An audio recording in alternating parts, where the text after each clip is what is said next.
భగవన్నామస్మరణతో అన్ని పాపాలు మనం పోగొట్టుకోవచ్చు. ఎలాగా? దాన్ని రుజువు చేసుకోవాలి. ఊరికే మాట చెబితే కుదరదు. పాపం అనేది ఎక్కడుంది? పాపానికి ఏమైనా భౌతిక స్వరూపం ఉందా? పాపానికి కానీ పుణ్యానికి కానీ ఈ సీసా కొన్నట్టుగా, ఈ దండ కొన్నట్టుగా, ఈ చెక్క కొన్నట్టుగా భౌతిక స్వరూపం లేదు. మరి పాపం ఎక్కడుందని చెప్పేసి అది అనుభవించాలని చెబుతున్నారు, పోతుందని చెబుతున్నారు. రెండు అబద్ధాలే కదా. లేకపోతే చెబుతారా? గ్రంథాలు తప్పు చెబుతాయా? పండితులు తప్పు చెబుతారా? లేదు కదా, ఉంది. మన మనస్సులో జ్ఞాపకం రూపంలో ఉంది, పుణ్యమైన పాపమైన. అందుకే పాపాల లెక్క రాసేవాడు ఎవరండి? చిత్రగుప్తుడు.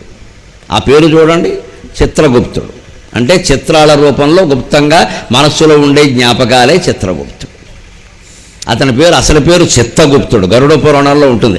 రావత్తు ఉండదు, రావత్తు తర్వాత వచ్చేసింది. నిజానికి చిత్తగుప్తుడు. చిత్తంలో గుప్తంగా ఉండే వ్యవహారమే చిత్తగుప్తుడు. ఎవరి పాపాలు ఎవరి పుణ్యాలు వారి మనస్సులోనే ఉంటాయి. గుళ్ళో ఒక చోట రిజిస్టర్ పెట్టుకుని ఎవరూ రాయరు. మనం ఖచ్చితంగా అనుభవిస్తామని శాస్త్రాలు ఎందుకు చెబుతున్నాయి అంటే, ఎవరికి తెలియని పాపమైనా పుణ్యమైనా మనకి తెలిసే ఉంటుందిగా. అనుమానం ఏముంది? మనం చేసిన పని మనకి తెలియకుండా ఎలా ఉంటుందంటే ఇంకోటికి తెలియదు. ఇతరులు ఎరుగకుండా ఈశ్వరుడు ఎరుగడా అన్నాడు వేమన్న యోగి. ఇతరులు ఎరిగిపోతే ఈశ్వరుడు. ఎవరా ఈశ్వరుడు? నీలో ఉన్నవాడే. నీకు తెలియకుండా నువ్వేం చేయలేవు కదా. నీ భార్యకి తెలియకుండా చేయొచ్చు, భర్తకి తెలియకుండా చేయొచ్చు, పిల్లలకి తెలియకుండా చేయొచ్చు. నీకు తెలియకుండా నువ్వేమైనా చేయగలవా? అంటే తప్పు చేసినా ఒప్పు చేసినా అది లోపల నుంచి ఒక జ్ఞాపకం రూపంలో దొరుస్తూనే ఉంటుంది మనిషిని. ఒక ఏదైనా మంచి పని చేసామనుకోండి, ఎంత మంచి పనులు చేసాం, ఎవడు చేశాడు ఊళ్ళో అని పైకే అంటూ ఉంటాడు. అదే పాపం చేస్తే పైకి అనడు, బాగుండదని కొంపలు అంటుకుంటాయని పైకి అనడు. కానీ మంచమే పడుకోగానే అన్నీ గుర్తొచ్చి 1 గంట వరకు నిద్ర పట్టదు, బెళ్ళేసుకుంటాడు. అంటే రెండు గుర్తొస్తాయి. ఊళ్ళో నలుగురు కూర్చున్నప్పుడు ఏం చేస్తాడు? గొప్ప పనులు మనం చేసినట్టు ఎవడైనా చేశాడా అంటాడు. ఆ రకంగా గుర్తొస్తేనే కదా చెబుతున్నావు. కోమాలో ఉంటే చెప్పవుగా, అల్జీమర్స్ ఉంటే చెప్పవుగా. గుర్తుండబట్టే చెబుతున్నాం కదా. పుణ్యాలన్నీ చెబుతాం, మనం పాపాలు ఏం చేస్తాం చెప్పం. కానీ చెప్పుకోక తప్పదండి. రాత్రి ఒంటరిగా ఉన్నప్పుడు పడుకున్న తర్వాత భార్యకి నిద్ర పట్టినా సరే వీడికి పట్టదు. అంటే ఆవిడ చేసిన పాపం ఏం లేదు, వీడిని చేసుకోవడం తప్ప. అది ఒకటే చేసింది ఆవిడ. ఆ కర్మ అనుభవిస్తోంది. అందుకని వీడు చేసిన పాపాలు చాలా ఉన్నాయి. అందుకని వీడు ఏం చేస్తాడు? లోపల గుర్తొస్తూ ఉంటాయని వాడు కొంప కూల్చాం. ఆవిడ అందరి మీద కన్నేసి ఏమవుతుంది, ఇలాగే జరుగుతుంది.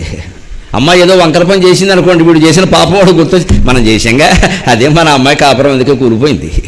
మరి కూలిపోదా? మనం ఏం చేసాం? వాళ్ళ అమ్మాయి కాపురం కొలగొట్టే మనం, అందుకే మనం చేసాం. ఇంకో ఆడాళ్ళ కాపురం కొలగొడితే మనకు జరగదా? భగవంతుడు ఎలా చేశాడు, 10 ఏళ్ళు దాటలేదు, అయ్యి బాబోయ్ అంటాడు వీడు. ఇదే జ్ఞాపకం. ఇప్పుడు అనుభవిస్తున్నావా లేదా? అంచేత చిత్తంలోనే గుప్తంగా ఉంటాయి. అందుకే పాపాల లెక్క రాసేవాడు చిత్రగుప్తుడు. ఆయన పాపాలు రాస్తాడు అనుకోదు, పొరపాటు పుణ్యాలు కూడా రాస్తాడు ఆయన. ఆ లెక్కకి వేరే ఎవరు లేరు. పుణ్యం గుమాస్తా వేరే లేడు. చిత్రగుప్తుడిని అనవసరంగా అప్రతిష్ట పాలు చేశారు. 2 లెక్కలు ఆయనే రాస్తాడు. ఇంతకీ విశేషం ఏమిటంటే, ఈ చిత్రగుప్తుడు ఊరికే రాయుడు, రాస్తాడని చెప్పారు నీకు తెలియడం కోసం. ఆయనకిద్దరు భటులు ఉన్నారు. పోలీస్ స్టేషన్లో సిఈ గారు ఉంటారు. ఏదైనా కేసు వస్తే సిఈ వెళ్ళాడు ఎక్కడికి, కొంపలు అంటుకుంటే అన్నింటికి ఆయన ఎడితే అలాగా కానిస్టేబుల్ని పంపిస్తాడు. వాడిని వెళ్ళి తెలుసుకున్నారు అబ్బాయి విషయం అంటాడు. ఈయన వెళ్ళి తెలుసుకొచ్చి చెబుతాడు. ఈయన ఏదో రిపోర్ట్ రాస్తాడు, పలానా వాళ్ళు లాక్కురమ్మంటారు, ఎఫ్ఐఆర్ అంటారు, ఏదో అంటారు. తర్వాత ఎవరో ఫోన్ చేస్తారు, మొత్తం అనేది తీసేస్తారు. అది వేరే విషయం. అందుకని పోలీస్ స్టేషన్లో ఎలాగైతే ఒక అధికారి ఉన్నప్పుడు, సిఐ అనే అధికారి ఉన్నప్పుడు పక్కనే వేరు ఏదో విషయం వచ్చినప్పుడు ఒక కానిస్టేబుల్ని పంపిస్తారు కదా, అలాగే చిత్రగుప్తుడు కూడా ఓ సిఐ లాంటి వాడు. ఆయన ఏం చేస్తాడు? ఆయన వెళ్ళడు దేనికి, అబ్బాయి ఈ వ్యక్తి చేసిన పాపాలు ఏమిటి? 2 అడుగుతాడు. ఎవరిని? ఒకడు ఉచ్ఛ్వాసుడు, 2 నిశ్వాసుడు అన్నారు. గరుడ పురాణంలో ఉంటుంది ఈ విషయం. ఎంత ఆశ్చర్యమో! ఉచ్ఛ్వాసుడు నిశ్వాసుడు ఎవరండి? ఉచ్ఛ్వాస నిశ్వాసలు. మన ఉచ్ఛ్వాస, మనం పీల్చే గాలి ఉచ్ఛ్వాస, వదిలే గాలి నిశ్వాస. అంటే ఈ 2 గాలుల రూపంలో బయటకు వచ్చే గాలి, లోపలికి వెళ్ళే గాలి. ఈ 2 గాలుల రూపంలో జ్ఞాపకాలు మన మనస్సులో ఉంటాయి. ఇప్పుడు పాపపుణ్యాలన్నీ ఎక్కడున్నాయో అర్థమైంది కదా. ఆ మనస్సులో ఆ జ్ఞాపకాలు వదిలిపోవాలంటే ఏం చేయాలి? నరసింహని దివ్య నామ మంత్రమే చాలు, దురిత జాలమ్ములు త్రోలవచ్చు.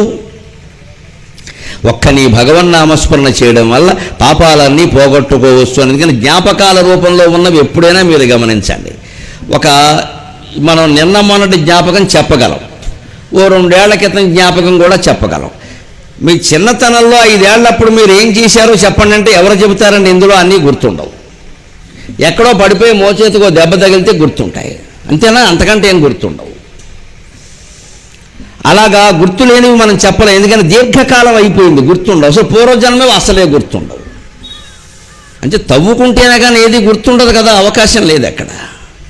అందుకని ఆ గుర్తుండని జ్ఞాపకాలు మనం చెప్పలేం, గుర్తు ఉన్నవి మాత్రమే చెప్పగలం. అంటే ఒక్కటి ఇక్కడ సిద్ధాంతం రుజువు అవుతోంది, మనం మర్చిపోగలిగితే జ్ఞాపకాలు ఏవీ ఉండవు. మనం మర్చిపోగలిగితే జ్ఞాపకాలు ఏవీ ఉండవు. ఇది మనం గుర్తుపెట్టుకోవాలి. మర్చిపోవాలంటే ఏం చేయాలి? కాలం దీర్ఘకాలం గడిచిపోతే గుర్తు లేదుగా. అలాగే ఈ జ్ఞాపకాల స్థానంలో మనం నమ శివాయ, నమో నారాయణాయ, శ్రీమాత్రే నమః అని ఏదో ఒక భగవన్నామాన్ని గనక స్థాపన చేయగలిగితే ఈ జ్ఞాపకాలు పోయి దాని స్థానంలో అది ఉంటుంది. ఎలాగ ఒక సీడీ ఏదన్నా తీసుకుంటే మనం దాంట్లో ఓ పాటో పద్యమో రికార్డు చేసాం, ఓ ప్రసంగమో ఏదో, అది కాదండి తర్వాత ఏదో ఇది చాలాసార్లు విన్నామండి ఇంకోటి ఏదో చేద్దాం, మన దగ్గర కొత్త సీడీ లేదు అన్నప్పుడు ఏం చేస్తాం? మళ్ళీ దాని మీదే రికార్డు చేస్తాం. ఈ పాత సీడీ మీద కొత్త పాట రికార్డు చేయగానే పాత పాట పోయిందా లేదా? అలాగ మన మనస్సు అనేటువంటి సీడీ మీద నిరంతరము భగవన్నామాన్ని గనక నిక్షిప్తం చేసినట్లయితే పాత జ్ఞాపకాలన్నీ పోతాయి. అంచేత భగవన్నామస్మరణ ఒక్కటే నిరంతరమైన కర్తవ్యం జీవితం అంతా బాగుండడానికి.